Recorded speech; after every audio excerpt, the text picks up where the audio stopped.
এই শুভেন্দু আমার সামনে কুরবানির দিনে এক বাটি না, দু বাটি না, 3 বাটি গরুর গোশত খেয়েছে। গরু মাংস তুমি লুকিয়ে লুকিয়ে খেও না, প্রকাশ্যে খাও। মনে হয় ওটা কম খাচ্ছ, তাই তোমার একটু ভয় বেশি হচ্ছে।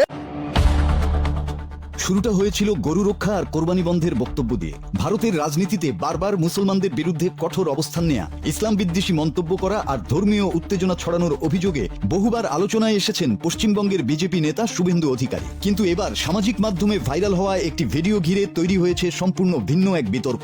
এক বাটি না, দু বাটি না, 3 বাটি গরুর গোশত খেয়েছে।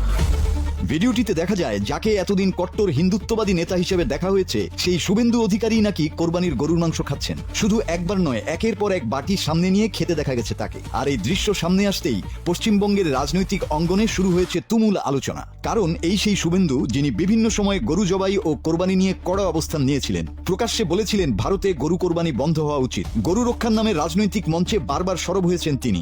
এমনকি মুসলমানদের বিভিন্ন ধর্মীয় আচার নিয়েও বিতর্কিত মন্তব্য করতে দেখা গেছে তাকে। আর তাই এবার ভাইরাল হওয়া ভিডিও ঘিরে অনেকেই প্রশ্ন তুলেছেন, তাহলে কি রাজনীতির মঞ্চের বক্তব্য আর বাস্তব জীবনের আচরণ এক নয়? যে নেতা প্রকাশ্যে কোরবানির বিরোধিতা করেন, তিনিই কিনা ব্যক্তিগতভাবে গরুর মাংস খাচ্ছেন। যেমন শুনেছি নতুন মুসলমান হলে গরু বেশি খায়, এটা একটা চালু কথা আছে। এখন গরুর মাংসের দাম এখন অনেক, কতটা পায় আমি জানি। হিন্দু অধিকারা নতুন হিন্দু হয়েছেন, উনি ওনার বাবা উনি, এরা মুসলমান ভোটের জন্য সবসময় সবুজ লাল নীল বিভিন্ন রকম রুমাল মাথায় রেখে মুসলিম এলাকাগুলোতে মিটিং করতে যেতেন, আমি নিজের চোখে দেখেছি। ভিডিওটি ছড়িয়ে পড়ার পর সামাজিক মাধ্যমে শুরু হয়েছে সমালোচনার ঝড়। কেউ বলছেন এটা দ্বিচারিতা, আবার কেউ বলছেন ভোটের রাজনীতিতে সুবিধা নিতে ধর্মকে ব্যবহার করা হচ্ছে। এমনকি বিজেপির ভেতর থেকেও এ নিয়ে অসন্তোষের গুঞ্জন শোনা গেছে। এর আগেও কাশ্মীর হামলার পর মুসলমানদের বিরুদ্ধে উস্কানিমূলক বক্তব্য দিয়ে ব্যাপক আলোচিত হয়েছিলেন শুভেন্দু অধিকারী। তার বিভিন্ন বক্তব্যকে কেন্দ্র করে বহুবার উত্তপ্ত হয়েছে রাজনৈতিক পরিবেশ। আর এবার গরুর মাংস খাওয়ার এই ভাইরাল ভিডিও যেন নতুন করে প্রশ্নের মুখে দাঁড় করিয়েছে তাকে।